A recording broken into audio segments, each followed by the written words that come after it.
நாங்கள் பார்க்கக்கூடிய மிக முக்கியமான பிரச்சனை என்ன? பாரதிய ஜனதா கட்சி முக்கியமான பிரச்சனையா தமிழ்நாட்டில் என்ன பார்க்குது? நாங்க ஐயா அடிப்படை கல்விதான் நாங்கள் பார்க்கக்கூடிய முக்கியமான பிரச்சனை. அடிப்படை கல்வி 11,711 வகுப்பறைகள் குறைவா இருக்குதுங்க ஐயா. கடந்த 2021 ஆண்டு மார்ச் மாதத்தை பார்க்கும் பொழுது நம்ம வீட்டிலிருந்து 5 கிலோமீட்டருக்குள்ள உயர்நிலை பள்ளி இருக்கணும். குழந்தைகள் 5 கிலோமீட்டருக்குள்ள உயர்நிலை பள்ளி போகணும். தமிழ்நாட்டில் 2133 இடத்துல இல்லைங்க ஐயா. வீட்டில இருந்து 8 கிலோமீட்டருக்குள்ள மேல்நிலை பள்ளி இருக்கணும். தமிழ்நாட்டிலே 1926 இடத்துல மேல்நிலை பள்ளி இல்லைங்க ஐயா. உதாரணத்திற்கு உங்களுடைய ஊர் கள்ளக்குறிச்சி மாவட்டம் மொட்டையனூர் கிராமத்திலே அரசு பழங்குடியினர் உண்டு உறைவிட தொடக்கப்பள்ளி இந்த ஊர்ல ஒரு பள்ளி இருக்குதுங்க ஐயா. பழங்குடியின சகோதர சகோதரிகள் மாணவர்கள் அங்கேயே தங்கி படிக்கணும். அங்க கழிப்பறை கிடையாது.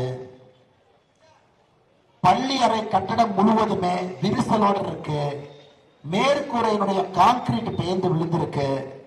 தண்ணி ஒழுகுது. குழந்தைகள் மரத்தடியிலே அமர்ந்து படித்துக் கொண்டிருக்கின்றார்கள். உங்க ஊர்ல ஒரு பள்ளிக்கூடத்தினுடைய உதாரணம். இன்னைக்கு மோடி ஐயா சொல்றாரு, இந்தியா முழுவதுமே நாங்கள் பள்ளிக்கூடங்கள் கட்டி கொடுக்கின்றோம். ஒரு புதிய திட்டத்தை அறிமுகப்படுத்துறாங்க ஐயா. அது பேரு PM ஸ்ரீ அப்படிங்கிற திட்டம். பிரதம மந்திரி ஸ்ரீ திட்டம். நாங்க பள்ளிக்கூடங்கள் கட்டி கொடுக்கிறோம். 100% மத்திய அரசு நாங்க கட்டி கொடுக்கிறோம்.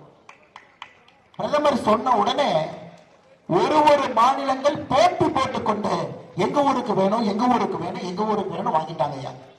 ஆந்திர பிரதேசம் 662 பள்ளிகள் ஒப்புதல் வாங்கிட்டாங்க. கர்நாடகா 129 பள்ளிகள் ஒப்புதல் வாங்கிட்டாங்க.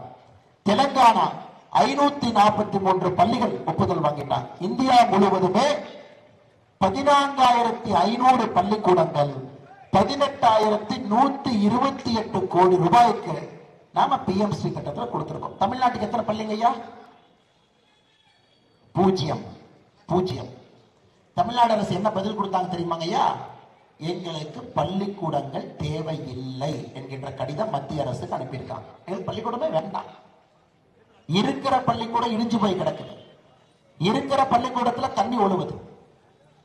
11,711 வகுப்பறைகள் குறைவா இருக்கு. கள்ளக்குறிச்சியில ஒரு உதாரணத்திற்கு ஒரு பள்ளிக்கூடம் எப்படி இருக்குதுன்னு நான் சொன்னேங்க. ஏன்னா மத்திய அரசு பள்ளிக்கூடம் வந்தா ஹிந்தியை திணிச்சிருவாங்க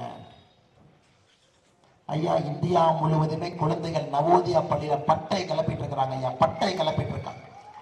நான் ஊர் ஊரா போற ஆளுங்க ஐயா. தெலுங்கானா, கர்நாடகா, கேரளா எல்லாம் சுத்திட்டாங்க ஐயா. நவோதயா பள்ளி உலகத்தரம் வாய்ந்த பள்ளி.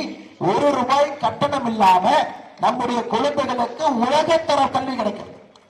உலகத்தர கல்வி இந்தியா முழுவதும் மாநில அரசு எங்களுக்கு கேந்திரிய வித்யாலயம் கொடுங்க, இன்னும் கொடுங்க, இன்னும் 10 கொடுங்க, இன்னும் 15 கொடுங்க. தமிழ்நாடு இந்தியா முழுவதும் கேந்திரிய வித்யாலயம் வேண்டும். இந்தியா முழுவதும் ஏற்கனவே பள்ளி பழங்குடியின மக்களுக்கு ஏற்கனவே பள்ளி கொடுங்க, இன்னும் 100 கொடுங்க, இன்னும் 200 கொடுங்க.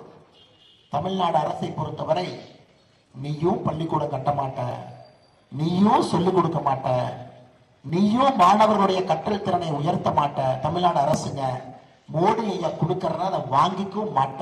கேட்டா அதுலயும் அரசியல். சகோதர சகோதரி, இன்னைக்கு பாரதிய ஜனதா கட்சி நாங்கள் உறுதி அளிக்கின்றோம். 2024 பாராளுமன்ற தேர்தலில் நீங்கள் பாரதிய ஜனதா கட்சியினுடைய உறுப்பினரை நீங்கள் அனுப்பும் பொழுது பாராளுமன்றத்தில் நம்முடைய உறுப்பினர் பேசக்கூடிய முதல் பேச்சுல கள்ளக்குறிச்சிக்கு நவோதயா பள்ளி வேண்டும், கள்ளக்குறிச்சிக்கு ஏகலவ்யா பள்ளி வேண்டும், கள்ளக்குறிச்சிக்கு PM ஸ்ரீ பள்ளி வேண்டும், இலவசமாக எல்லா மக்களுக்கும் உலகத்தரம் வாய்ந்த கல்வியை கொடுக்க வேண்டும் என்பது பாரதிய ஜனதா கட்சி முன்னெடுக்கிறது.